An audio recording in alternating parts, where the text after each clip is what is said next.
올해 말로 예정됐던 신용카드 소득 공제가 3년 더 연장됐습니다.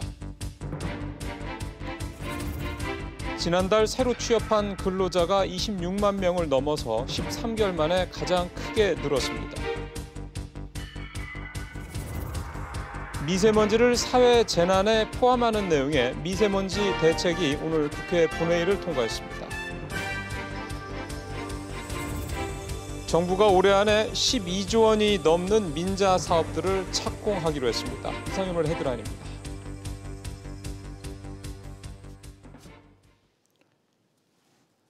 올해 말로 예정이 돼 있었던 신용카드 소득 공제가 3년 더 연장이 됐습니다. 취재기자 연결하겠습니다. 김한진 기자. 네, 보도국입니다. 연장되는 게 확정이 된 건가요? 네, 더불어민주당과 정부 그리고 청와대는 비공개로 당정청 협의회를 가졌는데요. 이 자리에서 올해 말 일몰을 앞뒀던 신용카드 소득 공제를 3년 더 연장하기로 결정했습니다. 국회 기획지정위원회 간사인 김정우 민주당 의원은 경제 활력 회복과 민생 개선을 위한 정책적 노력이라며 근로자의 세부담 경감을 위한 보편적 공제제도로 운영돼 온 점을 감안해 이 같은 결정을 내렸다고 설명했습니다. 이에 따라 지난 1999년 신용카드 소득공제가 첫 도입된 이후 이번이 9번째 일몰 연장입니다. 소득 공제율과 공제 한도에 변화가 있을지 여부도 관심사인데 어떻게 되나요? 네, 소득공제율과 공제 한도 모두 현행 제도가 그대로 유지됩니다. 김 의원은 정부가 내년도 세제 개편안에 반영해 국회에 제출할 것이라고 설명을 했는데요. 또한 장기적으로 공제제도 축소가 이뤄질 수 있는 가능성에 대해서 김 의원은 정부 입장은 아직 정해지지 않았고 장기적 방안도 검토된 것이 없다고 답했습니다. 미세먼지 추경 논의가 나오고 있는데 오늘 이 부분에 대한 협의는 없었나요? 네, 김 의원은 오늘 국회 본회의에서 통과된 미세먼지 관련법을 뒷받침하고 또 국민들이 체감하는 성과를 낼 수 있도록 예비비를 적극적으로 투입하겠다고 강조했습니다. 다만 미세먼지 추가 경정 예산에 대해서는 논의가 이뤄지지 않은 것으로 전해졌는데요. 또한 경제활력 제고와 양극화 해소를 위한 서비스 산업 발전 기본법과 사회적 경제 기본법 등 기재위 중점 법안을 4월 국회에서 처리한다는 계획입니다. 지금까지 SBS CNBC 김한진입니다. 지난달 취업자가 26만 명을 넘어서 13개월 만에 가장 큰 폭으로 늘었습니다. 취재기자 연결해서 이유 알아보겠습니다. 장가희 기자. 네, 장가희입니다. 예, 고용 상황이 나아졌다고 볼 수 있습니까? 네, 통계청에 따르면 지난달 취업자 수는 2,634만 6천 명으로 1년 전보다 26만 3천 명 증가했습니다. 13개월 만에 가장 큰 증가폭입니다. 다만 고용 사정이 나아지고 있다고 보기는 어려워 보입니다. 60대 이상 취업자가 39만 명 넘게 증가했는데요. 정부가 재정을 풀어 노인 일자리 사업을 조기 시행하면서 생긴 현상입니다. 노인 일자리가 포함된 보건업 및 사회복지 서비스업 취업자는 1년 전보다 23만 7천 명 늘었습니다. 양질의 일자리로 꼽히는 제조업 취업자 수는 계속 줄고 있는데 지난달에 변동이 있었습니까? 네, 제조업 취업자는 1년 전보다 15만 1,000명이 줄면서 11개월 연속 감소세입니다. 건설업 취업자는 3천 명, 도소매업 취업자는 6만 명 줄었습니다. 이처럼 주요 산업에서 일자리가 사라지며 경제의 허리 역할을 하는 30, 40대 취업자도 24만 명 이상 줄었습니다. 실업자도 많이 늘었는데요. 지난달 실업자는 130만 3천 명으로 지난 2017년 2월 이후 2년 만에 최대 규모를 기록했습니다. 청년 체감 실업률은 24.4%로 1년 전보다 1.6%포인트 상승했는데 이는 2015년 관련 통계 작성 이후 가장 높은 수준입니다. 지금까지 SBS CNBC 장가희입니다. 미세먼지를 사회 재난에 포함하고 LPG 차량의 판매 제한을 완화하는 내용을 담은 법안들이 오늘 국회를 통과했습니다. 취재기자 역시 연결하겠습니다. 김정현 기자. 네, 김정현입니다. 예, 미세먼지 대책 법안들이 모두 국회 본회의에서 처리됐다고요? 네, 그렇습니다. 국회는 오늘 올해 처음으로 법안 처리를 위한 본회의를 열고 미세먼지 대책 법안 8건을 처리했는데요. 미세먼지를 사회재난에 포함하는 재난 및 안전관리 기본법 개정안이 포함되어 있습니다. 본회의에서는 재석 238명 중 236명이 참석해 가결됐습니다. 이와 함께 일반인도 LPG 차량을 구매할 수 있도록 하는 액화 석유가스의 안전관리 및 사업법 개정안도 처리됐습니다. 그럼 앞으로 어떻게 달라지는 겁니까? 네, 미세먼지가 법률상 재난으로 지정됐기 때문에 앞으로는 미세먼지 문제 해결에 예비비 등 국가 예산을 투입할 수 있게 됩니다. 또 국가 차원에서 재난사태 선포와 피해 조사, 복구 계획 수립도 가능해집니다. 특별 재난지역 선포와 위기관리 매뉴얼 작성과 운용, 중앙대책본부 구성을 위한 법률적 근거가 마련된 겁니다. 국회는 이 밖에 학교 교실에 미세먼지 측정기와 공기정화기 설치도 의무화했고 국내 초미세먼지 발생량의 10%를 차지하는 항만의 대기질 개선을 위해 항만 지역 등 대기질 개선에 관한 특별법도 의결했습니다. 지금까지 보도국에서 전해드렸습니다. 정부가 경기 활성화를 위해 민자 투자 사업 조기 착공이라는 카드를 꺼냈습니다. 올해 12조 원이 넘는 민자 사업을 착공한다는 게 정부 구상입니다. 취재기자 연결하겠습니다. 정인아 기자. 네, 정인아입니다. 예, 구체적으로 어떤 사업들이 올해 안에 착공이 되는 건가요? 네, 홍남기 경제부총리 겸 기획재정부 장관은 경제활력 대책회의를 통해 당초 내년 이후 착공 예정이었던 12조 6천억 원 규모의 민자 사업을 올해 안에 착공시키겠다고 밝혔습니다. 올해 안에 착공 예정인 민자 사업에는 신안산선 복선전철과 평택익산 고속도로, 광명서울 고속도로 등이 포함되어 있습니다. 또 내년 이후에 추진 예정이었던 용인시 에코타운과 위례 신사선철도 등 4조 9천억 원 규모의 사업도 마찬가지로 후속 절차를 간소화해 착공 시기를 평균 10개월가량 단축시키겠다고 덧붙였습니다. 민자 사업 조기 착공 카드를 꺼내든 배경이 궁금한데요. 네, 건설 경기가 살아나야 전반적인 경기 활성화와 고용 상황이 나아질 수 있다는 점이 반영됐다고 볼 수 있습니다. 2월 고용 동향에 따르면 건설업 취업자는 지난해보다 3,000명 감소해 지난 1월에 이어 두 달째 감소세를 나타냈습니다. 결국 민자 사업을 통해 경기 부양에 나서겠다는 게 정부의 포석입니다. 민자 고속도로의 요금을 내리거나 동결한다는 얘기도 나왔다고요? 네, 홍남기 부총리는 국민들의 부담을 줄이기 위해 올해 안에 민자고속도로 4개 노선의 요금을 인하하거나 동결하겠다고 밝혔습니다. 구리 포천 고속도로와 천안 논산 고속도로의 요금은 줄어들고 안양 성남 노선, 인천 김포 노선의 요금은 동결될 예정입니다.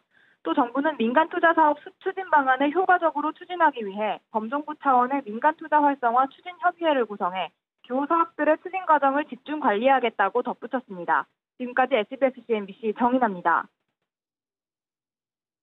서울시가 1인 자영업자들의 고용보험료를 지원한다는 계획을 발표했습니다. 취재기자 연결하겠습니다. 정광윤 기자. 예, 정광윤입니다. 예, 얼마나 지원해 줍니까? 네, 서울시가 1인 자영업자들에게 매월 고용보험료 납입금의 30%를 지원하겠다고 밝혔습니다. 지난해부터 시작된 중소벤처기업부 지원금과 합치면 최대 80%까지 지원받을 수 있는 건데요. 가장 적게 내고 적게 받는 기준보수 1등급을 신청하는 자영업자는 월 납입금 4만 1,000원 중 8,200원만 부담하면 되는 겁니다. 서울시와 중기부는 보험료를 최대 3년까지 지원할 계획인데요. 1년 이상 납입하면 폐업했을 때 월 최소 91만 원에서 많게는 169만 원까지 실업급여를 받을 수 있습니다. 보험료 지원을 희망하는 자영업자는 먼저 고용보험에 가입하고 시에 접수하면 되는데요. 해당 소상공인의 고용보험 납입 실적과 기준보수 등급 등을 통해 지원 여부가 결정됩니다. 현재 자영업자들의 고용보험 가입률이 굉장히 낮죠? 그렇습니다. 1인 자영업자의 고용보험 가입률은 0.8%로 70%가 넘는 일반 근로자보다 현저히 낮습니다. 그만큼 가입 유도가 시급한 상황인데 서울시는 우선 올해 4,000명을 시작으로 오는 2022년에는 2만 명의 자영업자가 혜택을 받게 될 것이라고 설명했습니다. 박원순 서울시장은 1인 소상공인들이 고용주의자, 근로자인 특성상 사각지대에 놓여 있었다면서 실질적 혜택이 더 돌아가도록 하겠다고 밝혔습니다. 앞서 박 시장은 이번 고용보험 확대와 함께 노란우산 공제, 유급병가 도입 등 이른바 자영업자 지원 3종 세트를 약속한 바 있습니다. 지금까지 보도국에서 전해드렸습니다. 검찰이 포스코 본사를 압수수색했습니다. 역시 취재기자 연결하겠습니다. 서주현 기자. 네, 서주현입니다. 예, 검찰이 포스코를 압수수색했다고요? 네, 그렇습니다. 검찰이 포스코 포항 본사를 압수수색했습니다. 포스코와 검찰 등에 따르면 대구지검은 검사와 수사관 6, 7명을 보내서 포항 본사, 투자 엔지니어링실과 포항 개철소 등 4곳을 압수수색했습니다. 투자 엔지니어링실은 공장을 짓는 데 필요한 설계나 설비를 발주하거나 구매하는 부서입니다. 검찰은 3시간가량 머물며 서류와 컴퓨터 일부를 압수한 것으로 알려졌습니다. 압수수색 이유는 뭔가요? 네, 이번 압수수색은 포스코와 협력업체 사이에서 벌어진 금품 수수 비리 의혹과 관련이 있는 것으로 전해졌는데요.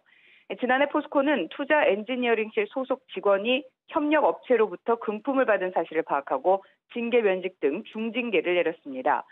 포스코 관계자는 압수수색 나온 것은 맞고 현재 내용을 파악하고 있다고 밝혔습니다. 대구지검은 수사 중인 사항에 대해서는 말할 수 없다는 입장입니다. 지금까지 SBS CNBC 서주연입니다.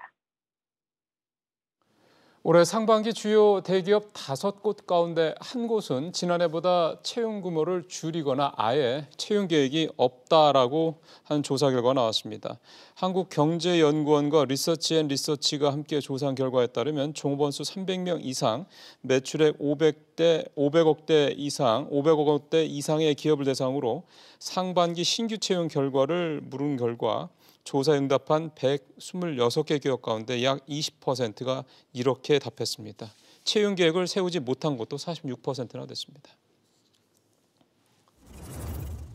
신한카드와 현대자동차 간의 신용카드 수수료 협상이 타결이 됐습니다. 이제 신한카드로 현대차를 구입할 수 있게 됐습니다.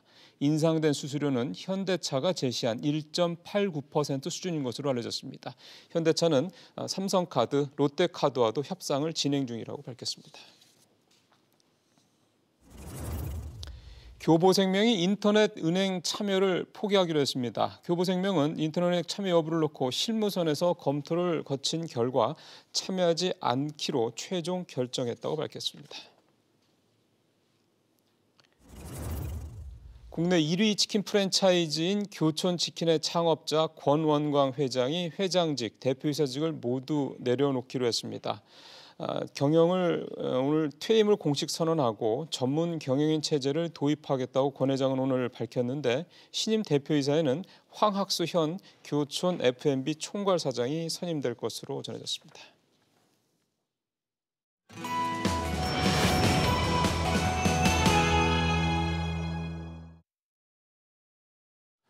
주요 이슈를 짚어보는 시간입니다.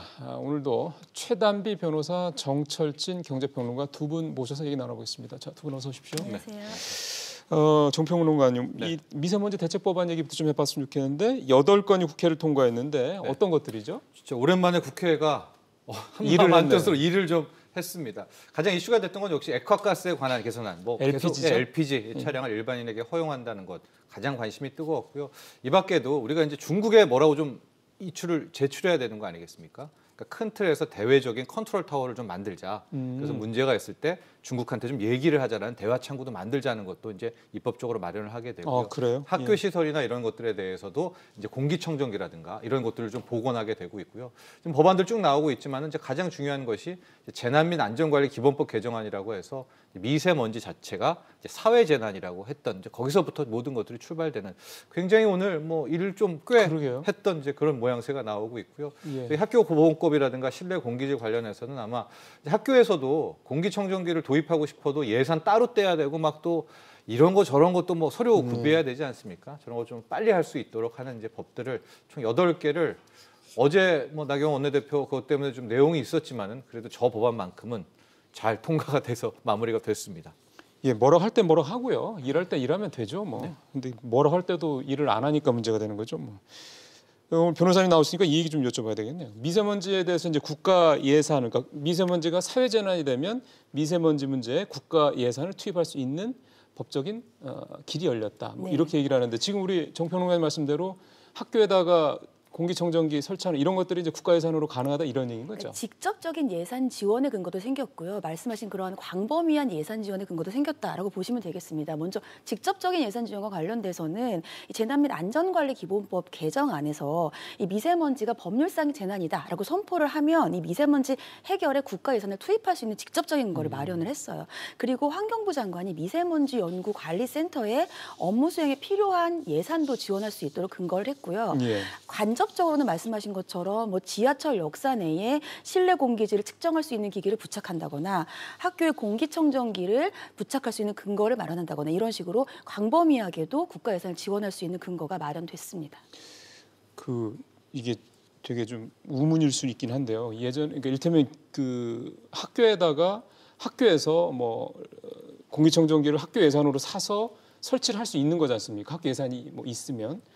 그러면은 그 예산은 국가 예산이 아니라고, 그건 다른 예산인가요? 지금 말씀해 주신 예산하고 좀. 그러니까 이제까지는 학교에서 있었던 그 예산 내에서 학교가 가능한 예산을 집행을 했던 것이라고 한다면, 이제는 새로운 법안이 생기면서 별도 예산이 투입이 될 수 있게 되는 거죠. 그럼 이제는 비용 부담을 학교가 굉장히 덜 수 있게 됐다는 말씀이군요. 그래서 이제 이게 국가 예산으로 이런 어떤 미세먼지 관련된 부분에 이제 예산을 투입할 수 있겠다, 이 말씀이 되는 건데, 말씀 나온 김에 이거 아예 여쭤봤으면 좋겠습니다. 이 국가 예산이 투입될 수 있다, 미세먼지가 사회 재난이 됐다, 이거의 의미를 어떻게 좀 봐야 될까요? 저는 이제 법적으로 의미를 말씀을 드리면, 먼저 이것이 국가 재난이 됐다는 것에 달라진 점이 뭐냐. 첫 번째로는 이제 위기 단계가 이제 선포가 되지 않습니까? 그렇다고 한다면 표준이랑 또 위기에 대한 매뉴얼을 마련하도록 되어 있어요. 이 매뉴얼을 마련한다는 의미가 뭐냐면, 각각 부처별로 역할을 분명히 명확하게 나누어집니다. 그리고 체계적으로 지원이 가능하고, 앞서서 말씀드린 긴급 예산과 같은 국가 지원이 가능해집니다. 두 번째는 특별 재난 지역으로 선포가 되면 정부 지원이 가능해지고, 여기에 더해서 원인 제공이 확실해지잖아요. 그럼 그 원인 제공자에게 손해배상, 또 책임을 지어야 할 수 있는 근거가 마련이 되고요. 취약계층에 대해서 법적인 마련이 되기 때문에 우리 어르신들 또 아이들에게 예를 들면 국가적으로 지원할 수 있는 법적인 근거가 마련된다. 그래서 더욱더 이제까지도 물론 지원을 했지만, 광범위하게 국가의 이런 대책을 마련하고 구제수단을 세울 수 있는 법적인 그런 의무라든지 그런 법적인 기준이 마련된다고 볼 수가 있습니다. 그러니까 미세먼지에 대해서 국가가 조금 더 책임감을 가지고 이제 일을 할 수 있는 여건이 마련됐다는 말씀이시네요. 정철재 평론가는 어떻게 이 부분을 보세요? 그러니까 굉장히 발빠르게 대처할 수 있는 좋은 이제 근거가 됐다라는 거예요. 그러니까 비슷하게 미세먼지 관련해서 사건이 났을 때 아마도 기존에 있었던 재해에 관련한 법안을 이제 의제해서 많이 썼을 거예요. 근데 그렇게 되면 혼동이 좀 되잖아요. 가령 뭐 특별 재난 지역을 선포할 때도 그 기준도 좀 애매하고, 특별관리본부를 만들었을 때 수장을 행안부 장관으로 해야 될지 국무총리로 해야 될지 매번 고심하다가 이제 발빠른 대처가 늦을 텐데, 그 책임 소재도 조금 피할 수 있는 빠지려고 하겠죠. 근데 이제 정확히 사회 재난이기 때문에 그동안의 사회 재난에 관련된 매뉴얼을 바로 다 적용을 할 수 있는 이제 그런 대응이 가능하고, 또 하나 추경 같은 거 이제 앞으로 하게 될 때도 이제는 뭐 논란도 없습니다. 이제 그동안에 좀 약간 논란됐던 게, 이게 황사랑 비슷하니까 황사 때도 추경 썼으니까 뭐 미세먼지도 추경 쓰자 뭐 이런 것도 없이 이제는 재난에서는 뭐 추경이 가능하니까요. 추경 사용도 가능하니까 뭐 그런 것들에서 신속하게 대응할 수 있게 되는 좀 안정적으로요. 네, 안정적으로. 그런 것도 있겠네요. 그때 국회에서 뭐 통과시키네 만에 또 싸울 필요도 없는 거고. 필요도 없습니다. LPG 얘기 좀 해볼까요?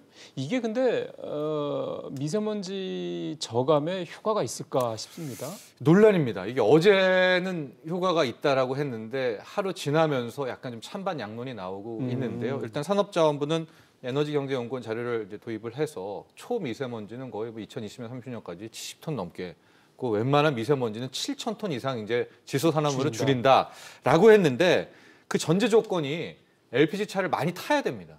그러니까요. 예. 근데 이제 LPG 차를 많이 탈 줄 알았는데 실질적으로 LPG가 싸거든요. 휘발유가 한 100원이라고 하면 LPG가 한 59원, 60원 정도 그 되니까. 정도 하더라고요. 예. 그럼 이제 당장 오늘 통과됐으니까 내일부터 LPG 차량을 막 탈까? 근데 이제 속속 올라오는 반론이 연비가 좀 그렇게 좋지가 않아요. 예. 힘도 좀 딸린다는 얘기들이 나오고 있으니까 실제로 이제 차 바꾸실 분들이 쫙 이렇게 비교해 봤을 때 그냥 경유차가 더 낫다라든가로 대결이게 된다면 LPG 법안은 통과됐지만 일반인들은 덜 탈 것이고, 그러면 당초에 목표로 했던 저감 효과는 떨어질 수밖에 없거든요. 이게 한 대 LPG 탔다고 좋아지는 건 아니지 않습니까? 그런 논란에 대해서 아마 당국도 좀 고민해 봐야 될 것 같습니다. 그래서 일부에서는 전형적인 공급자 논리에서 나온 정책이라고 하더군요. 그러니까 실제로 쓰려고 하는 수혜를 받는 대상들은 별로 관심 없는데 자기들끼리 대책 내놓고 우리 뭐 이랬다라고 이제 표내기 좋은 이른바 쇼잉용 대책이다, 이런 얘기도 그래서 나오는 것 같습니다. 변호사님한테는 이 얘기 여쭤보고 싶은데요. 학교에다 공기청정기를 설치를 하고 뭐 이를테면 뭐 미세먼지 측정기도 설정 이렇게 한다고 그러는데 하는 건 좋은데 글쎄 이게 또 얼마나 또 우리 아이들 이 건강에 또 효과가 있으냐 여부는 또 한번 봐야 될 것 같습니다. 일단 이렇게 의무화하는 것 자체는 저는 의미는 있다고 봅니다. 왜냐하면 아이들이 학교에서 최소한 뭐 7시간 이상도 많이 있기 때문에 그 그렇죠. 정도는 네. 아이들에게 그 괜찮은 대기질을 준다는 것은 괜찮은데 일부 과연 이것이 실효성이 있느냐는 의문을 제기하는 분들도 있어요. 그 근거는 뭐냐 하면 지금도 학교에 이러한 공기청정기들을 가지고 있는 학교들이 있습니다. 근데 많은 학교들이 이것을 제대로 운용을 하지 않아요. 왜냐하면 첫 번째는 그것이 공기질을 개선하는 효과가 그렇게 크지 않다. 그리고 두 번째는 전기 비용과 관련된 것들이 굉장히 부담이다. 결국 또 비용이고요. 그리고 마지막으로는 필터들 같은 거를 유지를 해야 되는데 이 유지 관리가 쉽지가 않다는 겁니다. 그것도 돈 많이 들고요. 그래서 갖고 있는데도 불구하고 제대로 이것이 이용되지 않는데 과연 이것을 의무화한다고 해서 어느 정도 실효성이 있겠느냐는 지적이 있고요. 그리고 이것은 당장은 효과가 있을지 모르지만 근본적인 대책은 아니라는 거죠. 예. 그렇기 때문에 결국은 환기시설 같은 것들을 도입을 한다든지 대응 매뉴얼도 좀 더 구체적으로 해야 되는 근본적인 대책도 병행돼야 된다. 이런 전문가들의 지적이 있습니다. 그러니까요. 결국은 미세먼지가 줄어야 되는 거니까요. 미세먼지가 많은 걸 많은 상황에서 그걸 놔두고 이제 뭐 미세먼지 조금 덜 이렇게 호흡하게 만든 그거는 사실은 미봉책밖에 안 되는 거죠. 그래서 현실적인 대책이 좀 뭐가 있을까 이제 이 부분이 관심사입니다. 그러게요. 참 현실적인 대책. 방금 전에 박원순 시장 뭐 속보 나온 거 봤더니 서울시에 강제적으로 차량 2부제를 해야만 뭐 그 정도로 네. 해야만 뭐 미세먼지를 줄일 수 있다. 그러니까 그게 뭐 현실적인 대책인데 이게 또 실현이 안 되죠. 지금 강제적인 2부제를 또 어떻게 하겠습니까? 서울 시민들이 받아들일지도 의문이고요. 그러니까 법으로 강제해야죠. 그래서 저는 이번에 나온 법안 중에 그 대책 중에 하나가 반기문 전 유엔 총장을 네. 대표로 수장으로 해서 대외 컨트롤 타워를 좀 만들어서 결과적으로 중국발 미세먼지를 그렇죠. 어떻게든 해결을 해야 되잖아요. 근데 전 이게 이제 손학규 바른미래당 대표도 뭐 굉장히 고맙다 뭐 얘기를 했던 것 같은데 그 동안에 이제 우리가 중국 책임이다, 뭐 중국이다 이게 채널이 되게 다양합니다. 이렇게 되니까 중국에서는 뭐 아예 대변인이 나와가지고 우리가 했다는 증거를 대라 뭐 이렇게 나오니까 이게 잘 안 먹혀 들어가거든요. 근데 이렇게 좀 채널이 나와서 컨트롤 타워가 만들어지고 여기서 딱 전략 분석을 가지고 이걸 가지고 뭐 수락할지 모르겠지만 반기문 총장이 중국으로 가는 거예요. 예. 가가지고 우리 함께 해보자라든가 이런 부분은 책임이 있다라든가 좀 협상의 근거가 좀 될 수 있는. 그래서 저는 오늘 나온 것 중에 그나마 현실적인 대책은 좀 일원화해가지고 창구에 글쎄요. 중국한테 좀 할 말 하는 뭐 이런 거가 좀 빠르게 좀 많이 좀 확산이 됐으면 좋을 것 같습니다. 예. 근데 이게 기본적으로 중국 쪽에도 그 중국 쪽에서 내세우는 논리가 우리가 문제가 있다, 우리의 원인이 있다라고 하는 근거를 대라라는 건데 그렇죠. 그 부분에 대해서 뭐 어제 오늘 이렇게 뭐 2, 3년 이렇게 해가지고 중국 쪽에서 아 그래 우리가 잘못했네라고 인정하기가 쉽지 않은 문제라요. 아마 시간도 좀 충분히 걸린다는 점도 아마 좀 가만히 돼야 될 것 같습니다. 변호사님, 이번에 다른 이슈로 넘어가 볼까요?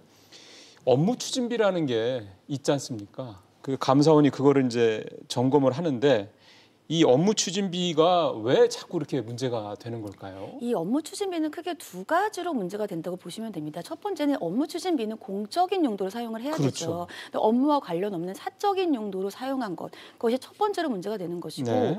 두 번째는 설사 사적인 용도가 아니라고 하더라도 업무 추진비는 적법한 절차에 따라서 그것을 집행을 해야 되는데 적법한 절차요? 그 절차를 따르지 않은 것들이 있습니다. 예를 들자고 한다면 예산 외 목적 사용이라고 할 수 있어요. 그러니까 소속 기관에 부여되어 있는 업무 추진비 인데 이것이 본부에서 자신들의 업무 추진비가 부족하다 보니까 전용 절차를 거쳐야 되는데 전용 절차를 거치지 않고 다른 소속 기관의 업무 추진비를 사용하는 경우들이 있습니다. 그거 조금 쉽게 설명해 주시면 어떻게 이해하면 될까요? 예를 들면 본부가 있고 그 밑에 있는 부속 기관들이 있는데 본부에서 써야 되는 돈들이 훨씬 많겠죠. 그럼 그렇죠. 보통 왜 횡령도요. 본인이 써야 되는 항목들이 있습니다. 이 항목을 조금 전용해서 절차 없이 사용하면 그것도 횡령죄가 횡령이- 됐거든요. 횡령이 멀군요. 그렇죠. 그렇기 예. 때문에 결국 업무 추진비도 각각 배정받은 거에 써야 되는데 그것을 제대로 된 절차 없이 사용하게 되는 경우도 이 업무 추진비의 지침에 위반되는 것이고요. 예. 또 예를 들자면 심야나 휴일에는 원래는 사용을 하지 않게 되어 있는데 부득이한 경우에는 예외적으로 사용을 하도록 하면서 증빙을 내도록 하고 있어요. 근데 이 증빙을 제대로 내지 않고 사용하는 경우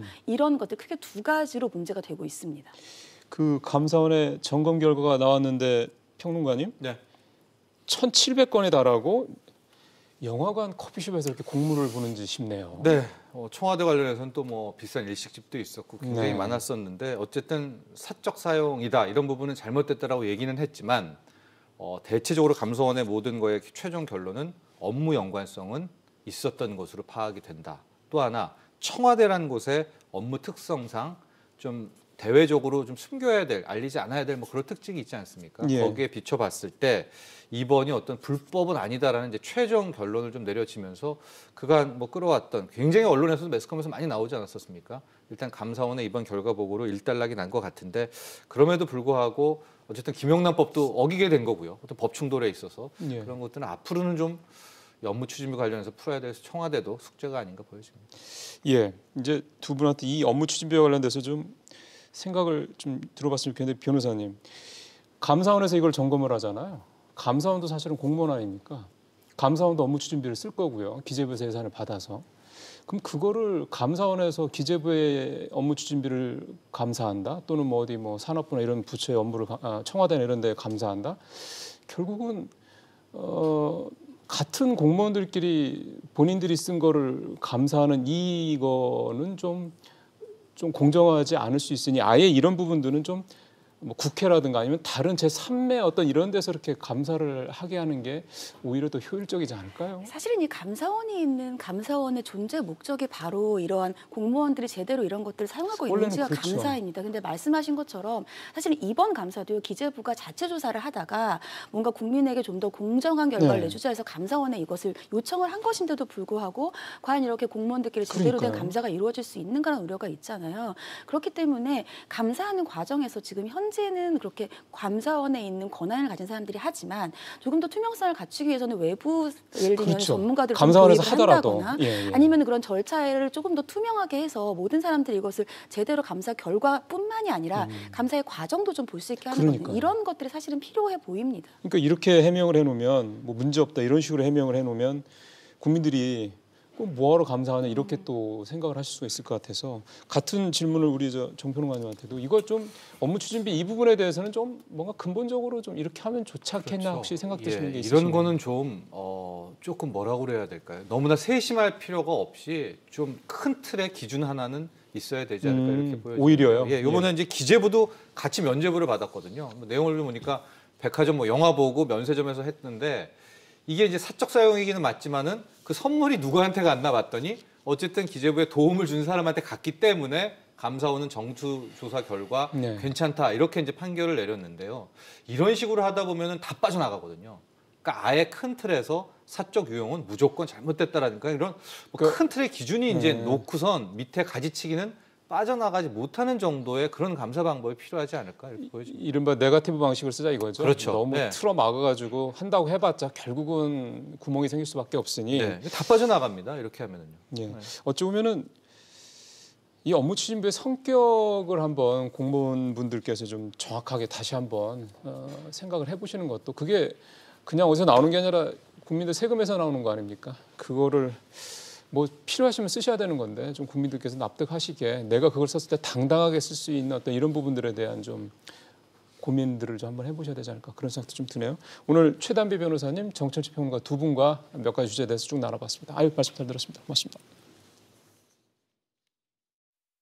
저는 괜찮을 것 같아요. 굉장히 좋은 거라고 보고요. 뭐 길거리 많이 돌아다니다 보면은 좀 오래된 차들 매연도 많이 나오고 하는데 이제 그런 것도 좀 줄 것 같고 이제 개인적으로도 좀 주유비나 뭐 이런 부분에서도 좀 경제적으로 괜찮을 것 같습니다. LPG 차량이 그래도 이전보다 쉽게 구입할 수가 있다면 경제적으로도 좀 도움이 될 것 같고 그다음에 디젤 차량 사는 것보다는 환경적으로도 더 미세먼지 저감하는 데 효과가 있을 것 같아서 LPG 차량을 구매할 의사가 있습니다. 네. 전체적으로 그 휘발유 차량을 타고 있는데요. 일단은 경제적인 부분에서도 차량의 연비라든 부분이라든가 여러 가지가 좀 더 좋아질 것 같고 그리고 LPG 차량이 일단 나오게 됐을 때 다른 디젤이나 휘발유 차량에 대한 그런 수요도 많이 좀 줄었으면 좋겠고요. 대체 연료를 많이 사용할 수 있는 그런 나라가 좀 되었으면 좋겠습니다.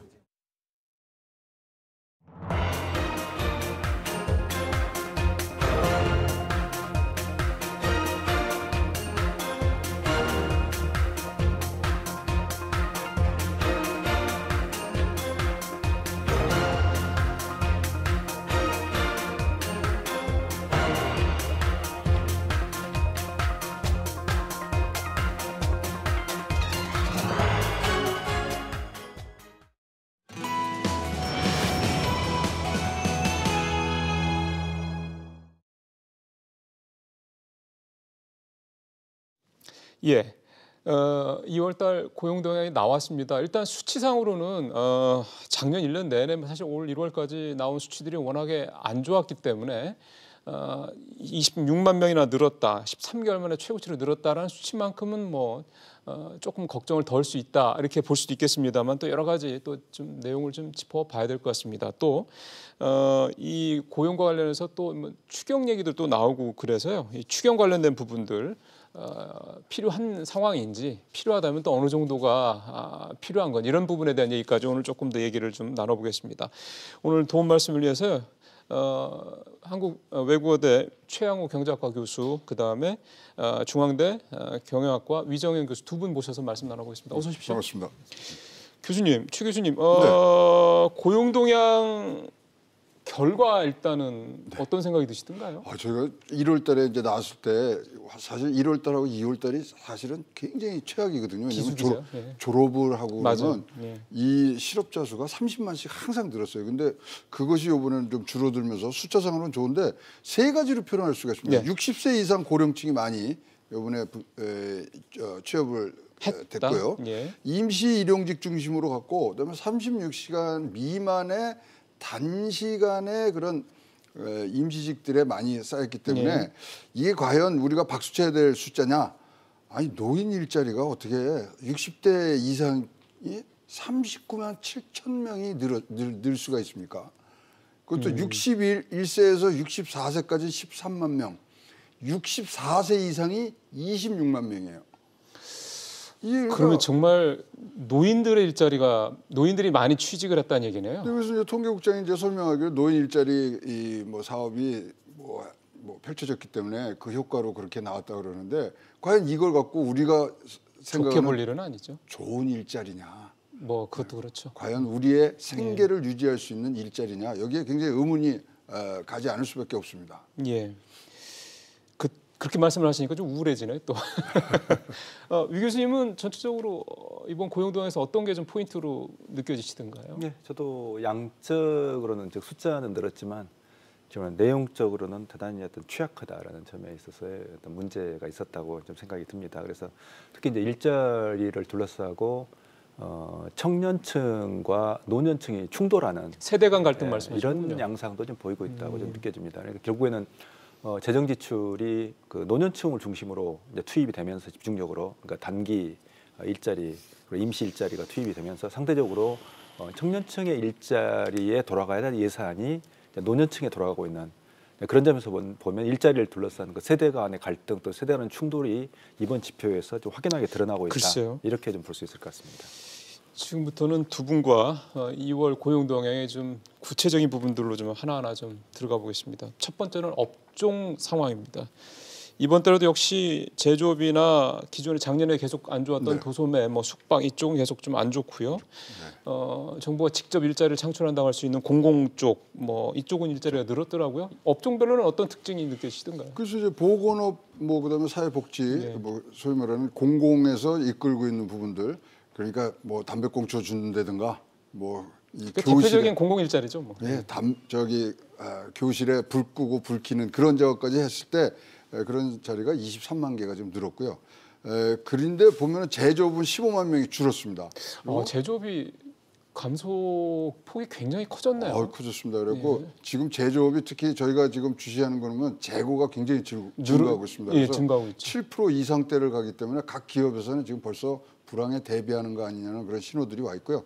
도소매업 아시겠지만 뭐 일자리의 가장 뭐 이 취약계층인데 우리가 알고 있는 자영업자들, 최저임금의 영향을 많이 받는 분들, 시설 관리 지원에서 들어갔는데요. 저는 제일 중요한 게 이겁니다. 36시간 미만이 75만 개가 늘었어요. 자리가. 36시간 이상은 44만 개가 jus습니다. 그러니까 과연 우리가 이제 이 취업이 돼 있다는 것은 15일이 지나가는 새에 이제 1시간 이상 일하면은 취업자거든요. 그렇죠. 그러다 보니까 과연 이것이 이제 우리의 전체 고용 상황을 진짜로 대표하는 진정한 숫자냐? 과연 대통령 집무실 앞에 현황판에 올라갈 수 있는 숫자냐? 여기에 대해서도 굉장히 의문을 갖고 있는 그런 상황입니다. 예. 업종 관련해서는 위 교수님께서는 좀 어떤 특징이 보이시던가요? 역시 이제 제조업 이슈가 좀 있는데요. 전반적으로 이제 한국 경제가 가지고 있는 현재 어떤 취약점을 좀 그대로 이제 보여주고 있는 이런 상황이라고 좀 생각이 됩니다. 그래서 전체적으로 볼 때 자동차 지금 현재 이제 부산 같은 경우 이제 르노, 삼성 같은 경우가 지금 현재 공장 이제 향후 이제 물량이 어떻게 될지 그렇죠. 이 자체가 이제 굉장히 불안한 상태이기도 그렇죠. 하고 합니다만. 뭐 거기뿐만이 아니고 현대 뭐 기아차도 지금 뭐 중국 공장을 이제 폐쇄하고 뭐 이런 상황에서 수출 자체가 지금 굉장히 어려운 상황이고요. 그렇죠. 그리고 조선 역시 아마 굉장히 좀 심각한 계속 지금 감원이 그동안 이제 이루어졌던 현대중공업, 대우조선해양 인수권도 고용에는 부정적일 것이다라는 여론이 많더군요. 예, 근데 왜냐하면 이제 그런 것들이 기업들이 결국에는 이제 뭐 M&A를 통해서 이제 인수합병을 하는 경우는 결국에는 이제 생산성 향상과 그렇죠. 이제 합리화를 위해서 이제 구조 조정을 할 수밖에 없는 중복되는 부분도 있다고 하니까. 그래서 이제 그렇게 단기적으로 볼 때는 고용에 이제 악영향을 미칠 가능성이 크기 때문에 이제 노조라든지 일부 일각에서는 상당히 그렇죠. 우려하는 것이고요. 그래서 이런 현재 한국 경제나 기업 구조가 가지고 있는 취약점이 고용 구조에도 그대로 지금 반영이 되고 있다라고 지금 그렇게 보여집니다. 그래서 문제는 이제 이런 어떤 고용 구조가 단기간에 좋아지거나 그렇죠. 산업 구조 자체가 단기간에 어떤 구조 전환이 되거나 이럴 가능성이 이제 안 보인다는 점. 이게 숫자를 넘어서서 우리를 굉장히 좀 고민스럽게 하는 포인트인 것 같습니다. 그래도 좋은 숫자가 하나 나왔어요. 알려주세요. 숙박 음식업에서 1,000명이 늘었습니다. 아 그래요? 그 작년에 가장 많이 줄어든 업종 중에 하나인데 2017년부터 뭐 4만 명씩 좀 줄어오다가 최근에 요번에 2월달에 늘었습니다. 그럼 뭐가 는 걸까요? 숙박보다는 음식 쪽일 가능성이 클 텐데. 자영업 숫자가 늘었다는 얘기잖아요. 이제 뭐 은퇴를 하던가 뭐 실직을 하신 분들이 이제 이런 자영업에 이제 뛰어드는 모습으로 해서 1,000명이 늘은 숫자가 뭐 또 눈에 띄고요. 그 저번 때도 우리 뭐 말씀을 나눴습니다만 농림업에서 10만 명씩 늘잖아요. 그거 어떻게 봐야 돼요? 이번에도 11만 7천 명이 늘었어요. 두 번째로 많이 늘었습니다. 네, 그래서 저 농림수산부가 이번에 특별히 발표를 했습니다. 이번에 고용 발표할 때 귀농인하고 귀어인은 한 2만 정도 되는데 귀촌인이라는 게 있답니다. 그게 한 40만 명 된대요.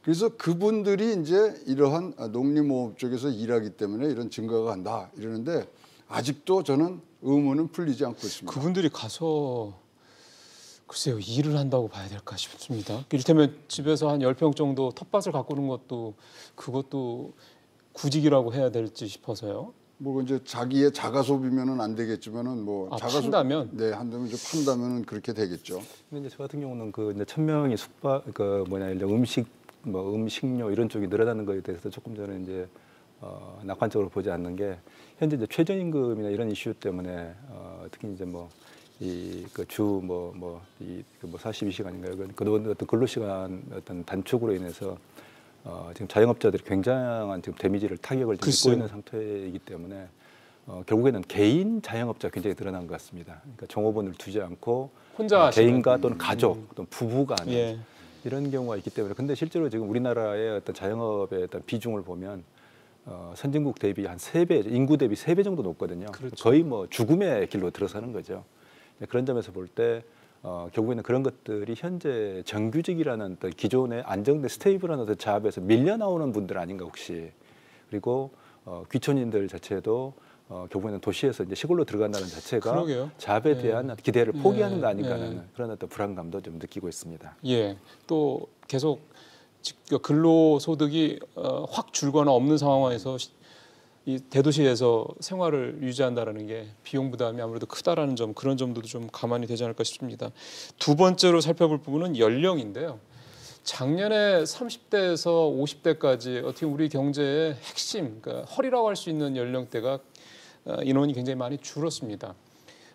반면에 이제 20대하고 60대가 늘었던 게 이상이 늘었던 게 작년 고용 동향의 가장 큰 특징이었는데 연령대별로 중간 계층의 취업자가 주는 거는 올해도 마찬가지네요. 그렇죠. 30대 뭐 11만 5천 명, 40대에 12만 8천 명. 우리나라 경제의 허리라고 그럴 수 있는 이 부분들이 간다면 사실 30대, 40대가 가계소득을 가장 많이 일으켜서 가장 많은 사람들을 부양하고 보필해야 되는 그런 중요한 세대인데 이 부분들이 굉장히 줄어드는 것은 결국은 우리나라가 구조적인 이런 일자리에 근본적인 문제가 있다. 특히 질적인 부분에서 그렇죠. 그런 거죠. 그래서 36시간씩 이렇게 떨어져 나가는 36시간 미만이 이렇게 많이 늘어나는 것은 결코 우리가 좋은 일자리라고 할 수 없는. 그러니까요. 그래서 예. 사실 또 상용직은 좀 늡니다. 근데 상용직이라는 게 1년 이상의 그 계약을 했을 때는 상용직인데 그것만 뭐 보았을 때는 예. 좋다고 보지만 상용직이라 해서 정규직은 아닙니다. 무기계약직까지 상용직에 들어가니까요. 맞습니다. 예. 네. 그러니까 참 이 질적인 문제에 대해 참 이게 연령대하고도 상당히 좀 깊은 관련이 있네요. 예, 그렇습니다. 그래서 결국에는 연령대가 30대, 40대, 50대가 이제 안정적인 재합을 가지고 이제 뭐 정규직을 비롯한 안정적인 재합을 가지고 그 앞에 청년 세대하고 그다음에 이제 노년 세대가 이제 청년 세대는 이제 재합에 진입해 오는 노년 세대는 은퇴 이후에 세컨 잡을 하면 이런 어떤 구조 글쎄요. 사이클에 대해 가장 바람직한 그렇죠. 구조가 될 수 예. 있습니다만 현재는 그런 구분 자체가 진입과 또는 세컨 잡이라는 변화 이런 것 자체가 이미 없는 혼선을 빚고 있는 그러니까 각 세대별로 각자 도생으로 가는 거죠. 그래서 예를 들면 30대 같은 경우도 결국에는 뭐 현재 그런 어떤 정규직이나 또는 뭐 계약직에서 밀려 나오면 자영업자로 가버릴 수도 있고 그러니까요. 그리고 뭐 60대 같은 경우도 결국에는 은퇴를 했지만 결국에는 생계비나 또는 뭐 노후에 대한 부담 때문에 네. 다시 직업 전선으로 돌아올 수밖에 없고 그러니까 대표적으로 이제 60대가 가지고 있는 많은 잡들이 결국에는 이제 뭐 택배 이런 그러니까 지하철 택배 이런 걸 하시는 분들이 많습니다. 그러니까 지하철은 노인분들에게 무료거든요. 네. 그러니까 상대적으로 싼 임금으로 이제 그런 분들에게 택배를 시킬 수 있는 이런 어떤 아주 안 좋은 그 잡이 그러니까 굉장히 그 질이 낮은 잡들이 이 직업이 생산되고 있는 이런 상태이기 때문에 결국에는 각자의 세대에 있어서 세대 간에 있어서 직업의 안정성이 결국에는 무너져 버린. 글쎄요. 결국에는 굉장히 지금 현재 불행한 상황이 아닌가 생각을 합니다. 그렇게 소득이 끊어지고 그러면은 가장 큰 게 미래에 대한 희망이 같이 내려앉는 거라고들 그 설문조사 하면은 나오더군요. 그러니까 이게 주는 효과가 단순히 어떤 경제적인 어떤 뭐 생산, 그러니까 산출의 감소뿐만이 아니라 심리적으로 사람들께 낙담시켜서 그게 가져오는 부정적 효과도 크다고 하니까 일자리 문제가 얼마나 참 중요한지 의미가 있는지를 다시 한번 알 수 있게 되는데요. 일자리가요 최고의 복지입니다. 그러니까요. 예. 예. 그 부분을 우리가 잊어서는 안 되고요. 네. 하여튼 사회 안정망을 넓히는 데 그렇죠. 대해서는 우리가 찬성을 하지만 일자리를 우선으로 하고서 그다음에 이제 이런 것들이 복지 정책이 또 거기에 덧붙여서 나와야지 지금은 뭐 그런 부분들이 조금 선후가 달리되는 그렇죠. 부분들이 걱정이 좀 많죠. 그래서 이제 추경 얘기가 나오고 있는 건데 일자리 상황이 계속 좋아지질 않으니까요. 추경에 대한 필요성 부분을 두 분한테 먼저 좀 여쭤보겠습니다. 위 교수님께서는 추경이 일자리 때문에 필요하다고 보십니까? 저는 좀 부정적입니다. 그러니까 특히 이제 추경에 대한 것들은 결국엔 추경을 투입을 했을 때 거기에 따른 얼마만 그러니까 인풋이 그만큼 아웃풋을 낳는가 그렇죠. 하는 이슈가 좀 있습니다만 현재와 같은 어떤 산업 구조 그리고 경제 구조 하에서 추경이 투입이 되더라도 그런 부분이 이번 통계에서 나왔습니다만 결국에는 단기성, 임시직 그리고 특히 노년층 이런 쪽으로 이제 투입이 될 가능성이 저는 대단히 크다고 보기 때문에 지금 추경이 편성이 된다도 하더라도 그러니까 그게 이제 결국에는 아까 조 교수님 말씀하신 직업의 그러니까 이게 안정 직업 자체가 굉장히 중요한 어떤 포션이 돼야 되는데 그게 아니고 복지의 차원에서 투입이 복지하고 직업이 혼재된 상태에서 투입이 된다면 결국에는 막대한 예산이 투입이 되더라도 몇 조 또 몇십 조가 투입이 된다 하더라도 그 결과는 결국에는 뭐 밑빠진 독에 물 붓기와 같은 그런 어떤 의미 없는 어떤 투입이 아닐까라고 생각을 하기 때문에 예. 저는 그런 구조의 투입, 그러니까 구조 자체가 문제가 있는 상태에서 투입하는 것은 바람직하지 않다고 생각을 합니다. 최 교수님은 찬성하세요? 네, 저는 추경이 지금 필요하다고 생각을 하는데요. 예. 왜냐하면 저는 사실 지난 1월달 고용동 나왔던 2월달에도 저는 추경을 하자 그랬습니다. 왜냐하면 앞으로 추경할 수 있는 여력이 점점 더 없어집니다. 그건 무슨 지금 말씀? 상반기 지나고 하반기로 가면요, 진짜로 2019년도에 이 소위 말하는 저점을 통과한다는 게 지금 다들 이 공통된 시각이거든요. 경기가 저점을 통과한다는 말씀이신 거죠? 그러면 그때 손쓰려면 너무 늦는 거예요. 그렇기 때문에 지금 어떤 선제적으로 가야 되고 그때는 더 많은 돈을 쓰더라도 효과가 없습니다. 우리가 추경을 지난 10년 동안 했는데 추경이 경제성장 기여율을 보면 0.04%에서 0.6%입니다. 예. 그래서 요번에 제가 계산한 게 이거죠. 지금 2.6에서 뭐 한 2.6% 정도 우리나라가 지금 얘기를 하는데 GDP의 0.5%를 이번에 추경했으라고 IMF가 얘기를 한 걸로 봐서는 2% 밑으로 내려가서는 안 된다는 얘기죠. 2%가 마지노선이거든요. 네. 그게 한번 무너지면요. 진짜 일본에서 겪었던 잃어버린 20년이 바로 우리한테도 눈앞에도 온 거죠. 현실화될 수 있다. 근데 위 교수님하고 저는 뭐 200% 같은 생각이 뭐냐면 이게 복지성의 단기 대책으로 추경이 되면은 이거는 안 된다 이거죠. 그러면 올해 일자리 예산만 23조 원 가까이 되잖아요. 22조 9천억 원인가로 제가 기억을 하는데 이거 가지고도 별 의미가 없다라는 부족하다는 말씀이시군요. 네, 크기는 큽니다. 크긴 크는데 작년하고 비교했을 때 우리가 이제 뭐 전문적으로 따지면 지출 증가율이 있습니다. 그러니까 우리가 어떤 이 모멘텀과 동력과 뭐 이런 힘을 주기 위해선 지출 증가율이 좀 파격적으로 늘어야 되는데요. 뭐 계속 지금 많이 하다 보니까 덩치는 큰데 지출 증가율은 없어요. 그러니까 매번 몰핀을 맞다 보면은 이것이 굉장히 이제 내성이 생겨서 뭐 2조 3조 늘어도 아무 소용이 없거든요. 할라 그러면 진짜 엄청난 양의 세게 한번 해야 된다는 말씀이죠. 세게 하고 빨리 하고. 그렇죠. 그게 IMF의 뭐 소위 말하는 그 조건이더라고요. 하려면 빨리 하고 세게 해라. 세게 해라. 아니면은 위 교수님 말씀하신 것처럼 안 하는 게 낫죠. 왜냐하면 우리가 지금 65%를 우리 전반기에 쓰도록 돼 있는데 아직 써보지도 않은 상태에서 지금 한다고 추경 지금 얘기가 뭐, 나오니까. 그런 얘기들도 나옵니다만은 할 거면 근데 점점 더 가면은 추경의 효과가 떨어질 수밖에 없는 경제 상황이 눈앞에 있기 때문에 결단을 내렸으면 좋겠다는 생각이 저는 갖고 있습니다. 유 교수님한테 이 질문 마지막으로 드리겠습니다. 추경이 편성이 될 여지가 상당히 좀 있어 보이는 게 일반적인 특히 정치적인 상황에서 이제 내년 총선이 점점 가까워지는 거니까 뒤로 가면 갈수록 만약에 그래서 이제 정치권에서 이제 뭐 정부 여당을 중심으로 추경이 편성해야 되겠다 뭐 명분은 있을 테니까 그러면은 어차피 편성되는 거니까 그 편성되는 추경이 어디에다 쓰면 조금 더 일자리를 좀 더 구조적으로 좀 더 안정적으로 이렇게 만들어내 도움이 될 거라고 생각이 드세요? 결국 미래 세대를 위한 그러니까 미래 산업을 위한 어떤 미래 산업의 창출에 투입이 돼야 되는 거죠. 전적으로. 그런 점에서 이제 추경이 이제 편성이 된다 하더라도 결국에는 그게 단기성에 그러니까 이번에 같은 경우도 이제 노인 일자리 같은 이런 어떤 숫자를 위한 이슈가 좀 돼서는 안 된다고 생각을 하는 거죠. 그러니까 예를 들어서 지금 4차 산업혁명의 시대라고 이야기 됩니다만 결국에는 이제 청년들의 교육 훈련이라든지 그렇죠. 그리고 그들을 위한 하나의 새로운 어떤 그들이 자업을 찾을 수 있는 예를 들어 스타트업을 육성한다라든지 또는 기존의 어떤 산업 구조를 전환할 수 있는 이런 형태로 가야지 이게 결국에는 뭐 토목 건설로 간다든지 이런 건 굉장히 바람직하지 못한 상황이 아닌가 생각을 하고요. 그리고 결국에는 이제 아까 이제 최 교수님께서 일본 말씀하셨습니다만 저는 이제 일본의 잃어버린 20년에 이미 우리가 초입에 들어섰다고 생각을 합니다. 근데 일본의 20년의 일본 정부의 역사를 보면 정말로 정부 재정의 확대 역사였어요. 그게 정말 쓸데없는 심지어는 일본 정부는 어떤 짓까지 했냐면 고속도로 통행료도 면제해주고 가정당 뭐 애 교육비로 해가지고 2만 원씩 그냥 헬리콥터로 뿌려버린 거예요 돈을. 그런데 민주당이 그런 어리석은 짓을 했습니다만 결국에는 그런 형태의 어떤 재정 확대 정책은 우리에게 있어서 정말 치명상이 아닐까. 그리고 유혹은 굉장히 클 것 같아요. 일본이 20년을 그런 어리석은 짓을 하고 겨우 이제 깨달은 거죠. 네, 알겠습니다. 마찬가지 질문을 우리 최 교수님한테도 좀 짧게 한 말씀 부탁드리겠습니다. 지금 우리가 재정이 이거 추경을 할 수 있는 재원이 없습니다. 솔직히. 지금 요번에 세수가 많다고 그러지만 그거 지방교부금 지급하고 그다음에 국제상환하고는 없습니다.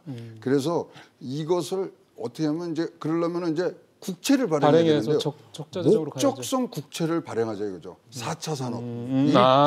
아예 그래서 명분을 해서 그걸로 추경을 하고 그것은 절대 복지 쪽으로 가는 게 아니라 이 교수님이 말씀하신 것처럼 생산성, 국가의 전체 생산량을 가는 목적을 다른 국채. 그러면 저는 진짜 이 추경에 대찬성할 것 같습니다. 그러니까요. 그것도 되게 좋은 대안이 될 것 같습니다. 명확하게 용처를 하고 국채를 발행. 그러면 이제 이게 국회 통과할 때도 비교적 좀 덜 파행이 좀 있지 않을까 그런 생각도 드는군요. 알겠습니다. 오늘 두 분 말씀 잘 들었습니다. 고맙습니다.